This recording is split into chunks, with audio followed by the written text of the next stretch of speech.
नमस्कार प्यारे विद्यार्थियों।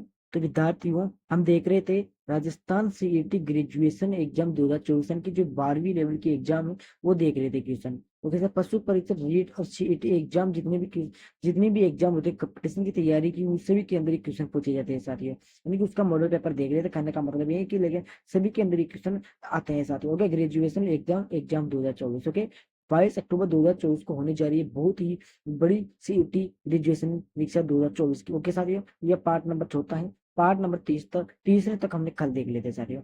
हर रोज आपको लाइव इसी चैनल पर 6 बजे मिलेंगे साथियों। इससे सभी साथियों से निवेदन है कि चैनल को सब्सक्राइब कर लेना साथियों, क्योंकि इसी चैनल पर हम सीईटी रिलेटेड जितने भी क्वेश्चन मॉडल पेपर सभी इसी चैनल पर आपको रिपोर्ट देखने को मिलेंगे साथियों।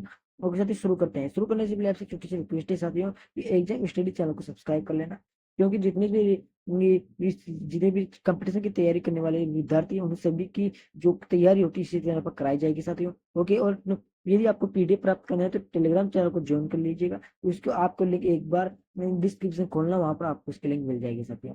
ओके साथियों, शुरू करते हैं साथियों। तो साथियों, कल हमने 75 नंबर क्वेश्चन तक कल देख लिए थे। कब तक? जो 75वां क्वेश्चन है उस तक कल देख लिए थे। आज देखेंगे हम 76 नंबर के क्वेश्चन, यानी कि दूसरी क्लास के अंतर्गत। यानी कि 76 नंबर क्वेश्चन है कि निम्न में से पीली क्रांति किससे संबंधित नहीं है। यानी कि पीली क्रांति किसी से संबंधित नहीं है, तो इसमें छना आया है। किससे संबंधित नहीं प्यारे विद्यार्थियों? जो छना है उससे संबंधित हमारी जो पीली क्रांति जो नहीं है, तिल से है, सरसों से है और खाद्य तेल से है। ओके, इनसे संबंधित है प्यारे विद्यार्थियों। अगला 77 नंबर का क्वेश्चन है विद्यार्थियों की निम्न में से कौन सा राज्य भारत में कृषि आयकर लगाने वाला पहला राज्य? कृषि आयकर यानी कि जो कृषि होती है उसको जो आयकर यानी कि कर होता है वो लगाने वाला पहला राज्य कौन सा था प्यारे विद्यार्थियों? तो डी यानी कि बिहार ऐसा राज्य है साथ ही जिसमें सब भारत का राज्य प्रथम पहला राज्य है जिसमें बिहार में सबसे ज्यादा कर सबसे पहले कर लगाया था साथ ही। यानी कि जो फसल होती है उसके ऊपर। अगर 78 नंबर का क्वेश्चन है विद्यार्थियों के निम्न में से कौन सा भारत ये संविधान की राज्य सूची के अंतर्गत आता है? यानी कि ऐसा कौन सा भारतीय संविधान है जिसके भारत के सूची के अंतर्गत आता है साथियों? तो उसमें स्टॉम्प शुल्क और लग्जरी टैक्स और मनोरंजन टैक्स तीनों आते हैं, लेकिन तीनों का ऑप्शन इसके अंतर्गत नहीं है, तो आपको आ जाएगा पहला और इसमें आ जाएगा तीसरा और चौथा। ओके, ये आ जाएगा साथियों। आपको याद रखना स्टॉम्प शुल्क, कस्टम और लग्जरी सेल टैक्स, मनोरंजन टैक्स, तीनों को आपको याद रखना है मेरे प्यारे विद्यार्थी। ओके, तीनों को आपको याद रखना है। ओके, तीन चीजें से स्टाम्प शुल्क, कस्टम स्टाम्प शुल्क, लग्जरी टैक्स और मनोरंजन टैक्स। ओके, ये आपको याद रखना है। ओके विद्यार्थियों, अगर 19 नंबर का क्वेश्चन है कि निम्न में से किसे ई कॉमर्स के 3 चरण नहीं माना जाता है? यानी कि निम्नलिखित में से जो ई कॉमर्स के 3 चरण होते हैं वो इनमें से नहीं है, तो उसको माना जाता है संरक्षण का एक ऐसा जो चरण है जिसको नहीं माना जाता है। पुनः भूमंडलीय व्यवसाय को ई कॉमर्स के 3 चरण माने जाते हैं। अगर 3 चरण नहीं माना जाता, संरक्षण को इसमें से नहीं माना जाता है विद्यार्थियों। 80 नंबर का क्वेश्चन है विद्यार्थियों की 15वीं वित्त आयोग ने सिफारिश की है कि राज्यों की वर्टिकल हिस्सेदारी क्या है?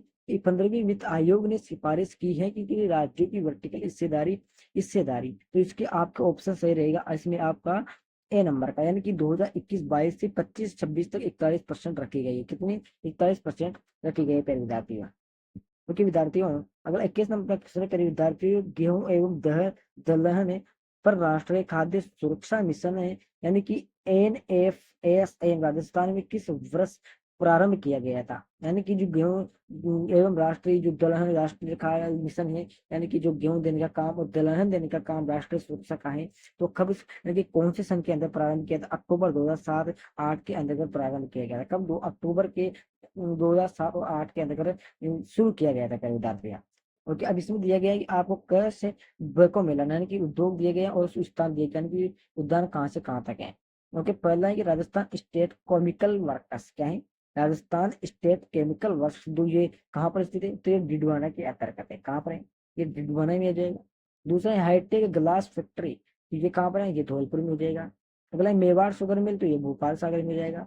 जीके सीमेंट वर्क्स चौथे में, यानी कि कहने का मतलब है जैसा का जैसा ही। ओके, सी यानी कि पहले का पहले से, दूसरे का दूसरे से, तीसरे का तीसरे से, चौथे का चौथे से, वैसा का वैसा आ जाएगा इसके अंदर का। ओके विद्यार्थियों, ओके कोई दिक्कत है बात है तो उसका ले लेते हैं हम इसको। अगर 23 नंबर का क्वेश्चन है विद्यार्थियों की राजस्थान जन आधार, जो आपके पास है जन आधार कार्ड, तो वह प्राधिकरण अधिनियम 2020 प्रभावी हुआ तो कब, यानी कि कौन से दिनांक को हुआ था विद्यार्थियों? तो उसका उत्तर हो जाएगा आपके सामने 18 दिसंबर 2019 से। कब से? 18 दिसंबर 2019 से ये प्रभावी हुआ है प्यारे विद्यार्थी, यानी कि महत्वपूर्ण हुआ है। अगला क्वेश्चन है आपके पास 14 नंबर का कि राजस्थान में प्रमुख सरसों उत्पादक जिलों का सही युग में, यानी कि राजस्थान का ऐसा कौन सा जिला है साथ ही जिसमें सरसों बहुत अच्छी तरीके से होती है प्यारे विद्यार्थी। इसमें आपका उत्तर हो जाएगा सी, यानी कि अलवर और जयपुर के अंदर को बहुत अच्छी सरसों की पैदावार होती है प्यारे विद्यार्थी है। ओके। अगला क्वेश्चन है 25 नंबर का कि राजस्थान के सकल राज्य मूल वर्धन में आधार कीमतों पर वर्ष 21-22 में कृषि एवं समृद्धि क्षेत्र का योगदान है, तो कितना योगदान रहा होगा, तो कितनी, वो लगभग 28.85% योगदान रहा होगा फिर विद्यार्थी का। ओके। अगला 86 नंबर का क्वेश्चन है कि राजस्थान के लिए जल जीवन मिशन योजना में केंद्र तथा राज्य की सहभागिता क्रमशः है। यह राजस्थान के लिए जल जीवन मिशन योजना में केंद्र तथा राज्य की सहभागिता क्रमशः कितनी होगी, तो आपको याद आना चाहिए, इसमें हो जाएगा आपको 50:50, कितना 50:50 हो जाएगा। अगला 27 नंबर क्वेश्चन है विद्यार्थी, किस वर्ष में, यानी कि ऐसा कौन सा वर्ष जिसमें राजस्थान की पहली हस्तशिल्प नीति जारी की गई, यानी कि राजस्थान की पहली हस्तशिल्प नीति कौन से सन के अंतर्गत लागू की गई थी, तो वो 2022 के अंतर्गत लागू की गई थी विद्यार्थी। कब? 2022 के अंतर्गत वो लागू की गई थी विद्यार्थी। अगला क्वेश्चन हो जाएगा आपके सामने 28 नंबर का कि इंडस्ट्रियल पार्क करेंगे, इंडस्ट्रियल पार्क रेटिंग सिस्टम यानी कि IPRS रिपोर्ट 2.0 के अनुसार राजस्थान में कितने पार्कों को लीडर के रूप में दर्जा दिया गया है, तो 17 ऐसे पार्क के साथ जिसको लीडर के पार्क के रूप में उसको दर्जा दिया गया है प्यारे विद्यार्थियों। क्लियर हुआ। अब आगे आपके प्रश्न आता है निवासी का कि निम्नलिखित में से कौन सा सम्मिलित, यानी कि सिंचाई परियोजना और जिला दिया गया है, यानी कि ये सिंचाई परियोजना कौन सी जिले में सम्मिलित नहीं है, तो फांचना बांध है, तो फांचना साथ करौली बांध के अंतर्गत आता है। आगे आता है आपके बारे मानसी वाकल, तो मानसी वाकल आपका उत्तर होगा या सही डूंगरपुर हो जाएगा इसमें, तो ये शायद गलत निकला है मेरे को, तो बिल्कुल सही है कि ये कहाँ पर उदयपुर के अंतर्गत स्थित है। ओके, उदयपुर में है, सी और आई चित्तौड़गढ़ में है, बूंदा बूंदी में। क्लियर हुआ। ओके, तो इसका आंसर आपके सामने ये हो जाएगा, ये डूंगरपुर में उदयपुर के अंतर्गत स्थित है परिविदार्थ है। ओके, छोटी मोटी बातें हैं जीके के प्रश्न आपको याद रखना चाहिए। 90 नंबर का क्वेश्चन है कि रिको द्वारा 4 एग्रो फूड पार्क विकसित किए गए, तो कौन कौन से हो जाएंगे परिविदार्थ पे, तो वो हो जाएंगी जोधपुर, कोटा, अलवर, श्री गंगानगर हो जाएंगे। कौन? जोधपुर, कोटा, अलवर, श्री गंगानगर में हो जाएंगे परिविदार्थ। ओके।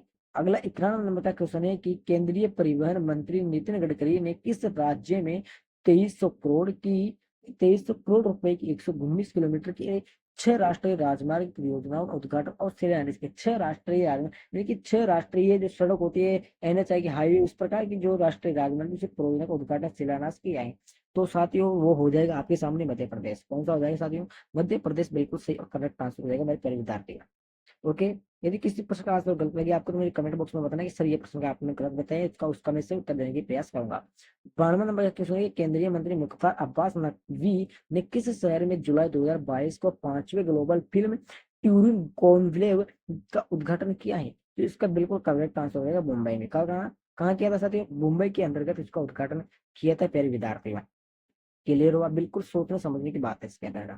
53 नंबर का क्वेश्चन है कि वर्ष 2022-23 के लिए 2022-23 के लिए निम्नलिखित में से कौन से देश को संयुक्त राष्ट्र सुरक्षा परिषद यानी कि UNSC में अस्थायी सदस्य के रूप में निर्वाचित किया गया था सारे, तो इसके सामने आपका इसमें ऑप्शन नहीं दिया गया है, तो हो जाएगा आपके सामने नेपाल, क्योंकि यदि किसी को नेपाल कहते हैं इथियोपिया और गेबोन के अंतर्गत में, तो वह उसका आंसर हो जाएगा सर मेरे हिसाब से, तो इसमें डी आ रहा है।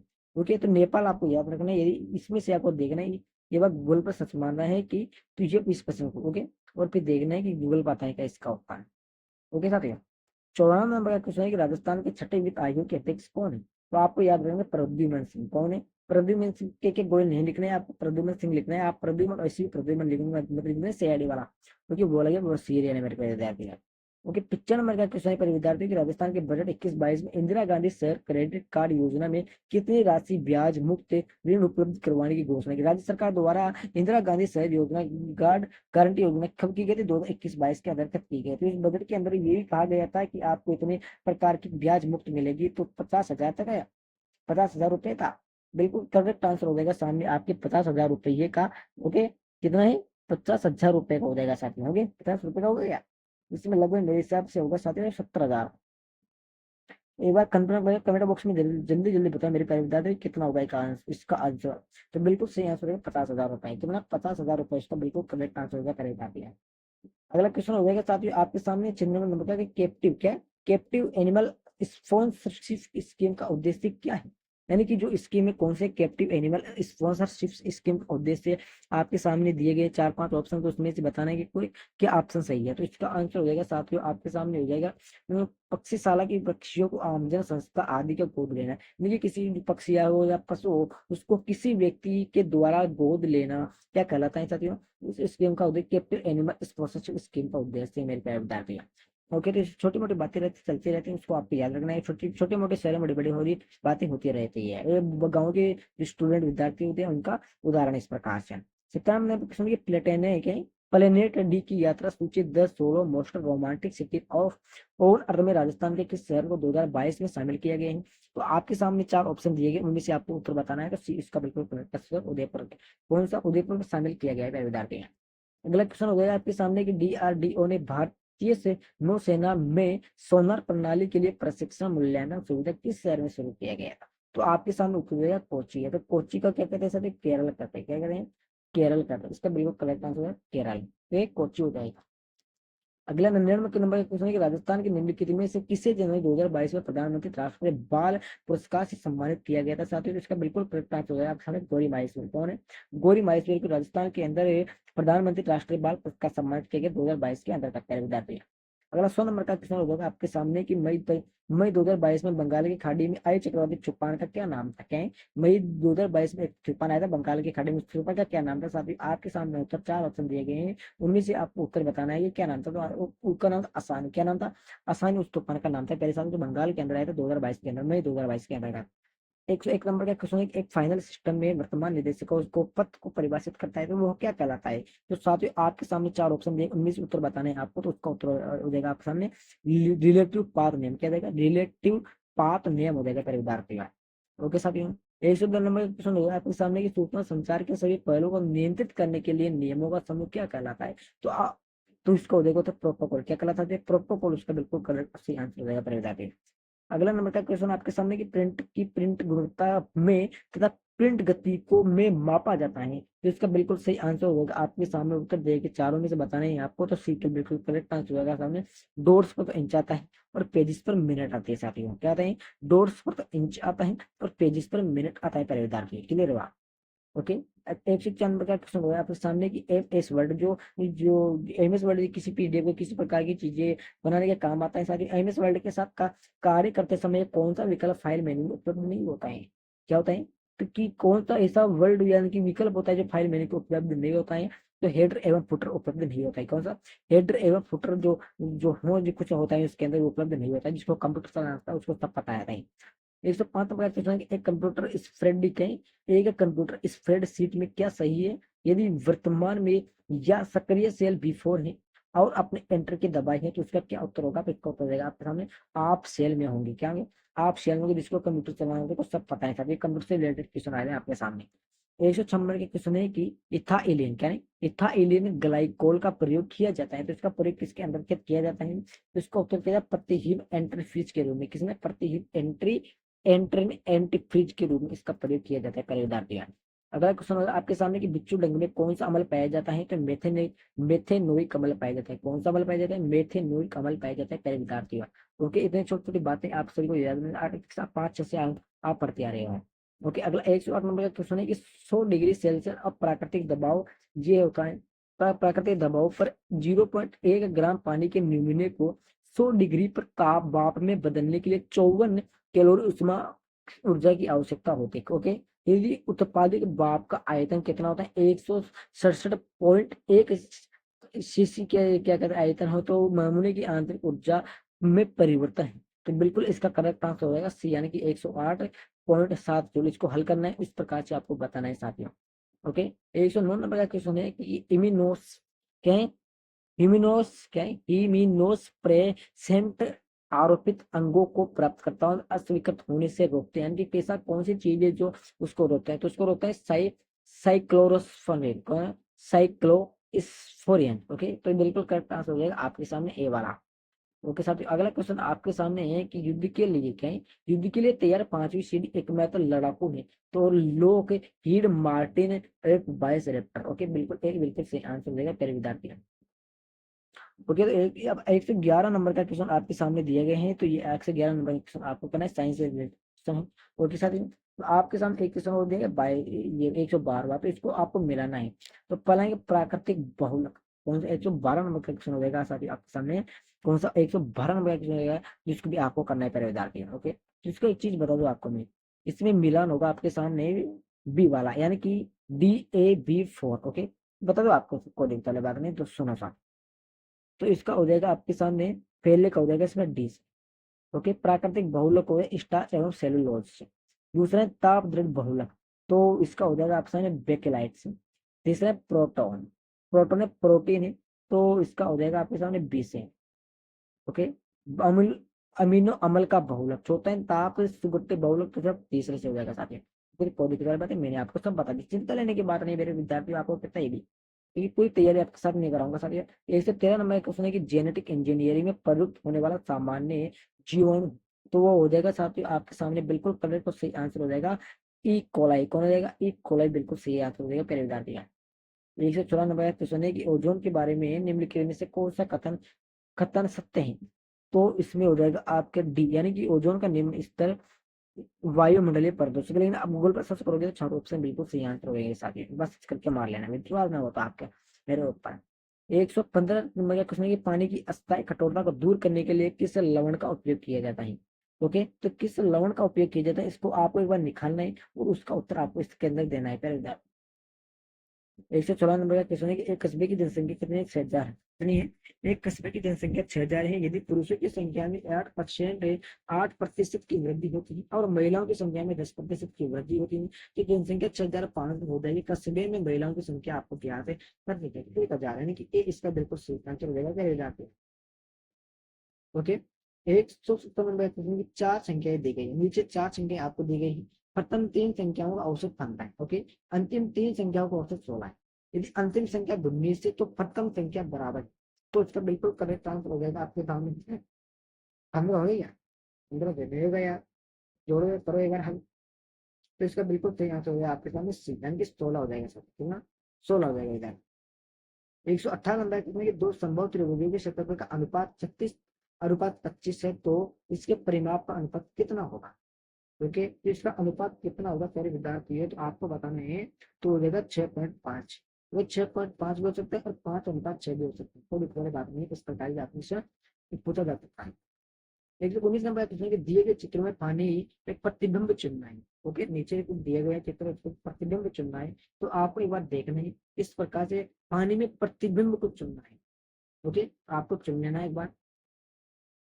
ओके, ओके सर, 120 नंबर का क्वेश्चन आपको करना है, बता दो तो कोई बात नहीं। यदि 9+7 बराबर 58 और 3+11 124 है, तो 13.5 बराबर कितना आएगा? तो वो आएगा 65। कितना आएगा सर? एक 65 आएगा सर, 65 नहीं आएगा मेरे विद्यार्थी, आप कंफ्यूज करने के लिए 65 कहते हैं, इसमें आएगा 38। कितना आएगा? 38 से बिल्कुल करेक्ट से आंसर हो जाएगा। तो फिर कितना मैं कितने की सरल ब्याज पर एक राशि 4 वर्ष में 1120 और 5 वर्ष में 1200 हो जाती है, तो मूलधन बराबर कितना हो? तो हो जाएगा सामने, आपके सामने ही पहले साथ में इसको हल करो, तो हो जाएगा 800, कितना? 800 रुपये हो जाएगा पड़ेगा। 122 रुपए किसी एक राशि 3,550 रुपए एक्स वाई और जेड में इस प्रकार विभाजित की जाती है कि एक्स के हिस्से का 3 गुना, वाई के हिस्से के 5 गुना और जेड के हिस्से के 7 गुना के बराबर एक्स का हिस्सा बराबर कितना होगा? हो जाएगा 1750। कितना होगा प्यारे विद्यार्थी? 1750 बिल्कुल सही करेक्ट आंसर हो जाएगा प्यारे विद्यार्थी। 123 नंबर प्रश्न है कि निम्न चित्रों में से कौन सा चित्र क्रिकेट खिलाड़ी, टेनिस प्रसंग और विद्यार्थियों के बीच संबंधों को सही प्रकार को प्रदर्शित करता है? बिल्कुल सही आंसर बिल्कुल करेक्ट हो जाएगा प्यारे विद्यार्थी। 124 नंबर का प्रश्न है कि कौन सी उत्तर आकृतिक प्रश्न आकृति के बाद आएगी? तो इसका बिल्कुल सही आंसर आपके सामने हो जाएगा डी। ओके, कौन सा होगा? डी बिल्कुल सही आंसर हो जाएगा विद्यार्थी। ये सब पत्र में तो निम्न चित्रों में लुप्त पद आपको ज्ञात करना है, यानी कि जो लुप्त पद है वो आपको ज्ञात करना है। आप इनमें से आपको बताना है कौन सा आएगा साथ में। ओके, 126 नंबर का क्वेश्चन आपके सामने है। अनीता बाविस की पत्नी एवं चंचल अनीता की बहन, दिनेश चंचल का पिता है, जबकि रमेश दिनेश का पुत्र है, तो रमेश बाविस कैसे का संबंध है? 1 से 4 मिनट के अंदर तो आप सोचोगे फिर बताओगे, तो आज साला लगेगा। क्या लगेगा? साला, साला शैतान का साला, वो लगेगा इसमें। ओके, सत्तर में बैठे हुए 5 विद्यार्थी एबीसीडी और ई एक पंक्ति में बैठे हुए हैं। ओके, डी ई दाएं और बैठे हैं, बी बाएं और, लेकिन ए के दाएं और डी सी के बाएं और सबसे बाएं और कौन बैठा हुआ है? तो बिल्कुल ए बैठा हुआ है। कौन है? डी बैठा हुआ है, ए बैठा हुआ है। ओके, ये दिया गया है कि यौगिक स्थान पर क्या आएगा, इसको क्या यौगिक चिन्ह बोलते हैं शायद मेरे हिसाब से। तो इसके स्थान पर क्या आएगा, तो आपको बताना, सोचना समझना क्या आएगा। तो ये आएगा तेरह आएगा, कितना आएगा? तेरह आएगा साथ में। ओके, इसको एक बार सोचना है, समझना है, फिर करना है, फिर क्या आएगा। 129 नंबर प्रश्न है कि एक अच्छा झगड़ालू बनने के लिए एक आदमी को बुद्धिमान होना चाहिए। अच्छे झगड़ालू बन बातों और उभाव होते हैं। तो पहला है कि सभी बुद्धिमान व्यक्ति उभाव होते हैं, बिल्कुल सही है। दूसरा है कि सभी बुद्धिमान व्यक्ति अच्छे झगड़ालू भी होते हैं, बिल्कुल सही है। तो बिल्कुल सही ना, तो एक और ना दोनों में अनुसरण करता है। ओके, बिल्कुल सही आंसर होगा सी वाला। अगला 123 नंबर प्रश्न होगा आपके सामने, ये किसी पूर्ण भाषा में यदि GOD शब्द का कूट 78 तथा ग्रेट शब्द का कूट 255 है तो शब्द गिफ्ट का कूट उस भाषा में क्या होगा? तो 123 में आ जाएगा आपके सामने 168 ना, 168 बिल्कुल करेक्ट आंसर हो जाएगा मेरे विद्यार्थी। अब हिंदी से रिलेटेड क्वेश्चन आपके सामने आ चुके हैं प्यारे विद्यार्थी। तो देखो, पहला क्वेश्चन है कि संधि विषय संगति विकल्प का आपको चयन कर, जिसका आपके सामने कौन सा आ जाएगा साथी? तो आ जाएगा मातृ प्लस उपदेश मात्र, तो मातृ उपदेश बिल्कुल सही और करेक्ट आंसर। क्लियर हो? आप आपके सामने एक जो तृतीय नंबर क्वेश्चन है कि जिसका पालन दूसरे ने किया उस वाक्यांश के लिए उचित शब्द आपको ढूंढना है। दूसरी क्या कहते हैं? परिवृत कहते हैं। क्या कहते हैं? परिवृत कहते हैं, बिल्कुल सही आंसर होगा इसके सामने ए वाला। 134 नंबर क्वेश्चन आपके सामने, अशुद्ध वाक्य का चयन कीजिए। तो इसका उत्तर होगा सामने चूनर ओढ़ कर आओ। क्या? चूनर ओढ़ कर आओ। ओके, ये इसका अशुद्ध वाक्य। 135 में कौन सा शब्द कर्मधारय है, समास का उदाहरण नहीं है। तो इसके अंदर आपके आएगा प्यारे विद्यार्थी आत्ममगन। कौन सा? आत्ममगन, इसमें कर्मधारय समास का उदाहरण नहीं। 136 नंबर का क्वेश्चन आपके सामने प्यारे विद्यार्थियों कि किसी के कथन को उद्धृत करते समय किस विराम चिन्ह का प्रयोग किया जाता है? तो वो आ जाएगा आपके सामने निर्देशक चिन्ह। किसी को कथन को उद्धृत करते समय किसी विराम पर निर्देशक चिन्ह उसके अंतर्गत प्रयोग होता है प्यारे विद्यार्थी। निर्देशक होता है क्या? निर्देशक नहीं होता है, इसके अंतर्गत अवतरण। कौन सा अवतरण चिन्ह होता है प्यारे विद्यार्थी? ओके, आपको याद रखना है। 136 नंबर क्वेश्चन है कि गुल्लर का फूल होना मुहावरे का कौन? तो न दिखाई पड़ना होता है, यानी कि दिखाई न पड़ना। 138 नंबर का क्वेश्चन है कि असंगत विकल्प का आपको चयन करना है। तो वह आया और मैं इसमें कारणात्मक क्रिया कारणाकर्क निष्क्रिय विशेषण नहीं होगा। ओके, 139 नंबर क्वेश्चन है कि शुद्ध शब्दों का युग्म, तो सी यानी कि मिष्टान व मैथिली शरण होगा। ये भी नहीं होगा, ये होगा ए यानी कि मिष्टान और मैथिली शरण होगा। ओके, इस प्रकार से 140 नंबर क्वेश्चन है कि किसी विकल्प में निजी वार्षिक सर्वनाम का प्रयोग नहीं हुआ, तो वो हो जाएगा इसके सामने बी यानी कि श्याम अपना खालापन बना लेता है। ओके, इसके अंदर आपके सामने ये उत्तर आ जाएगा प्यारे विद्यार्थी। ओके, तो आपके सामने पूरे कितने क्वेश्चन हो चुके हैं?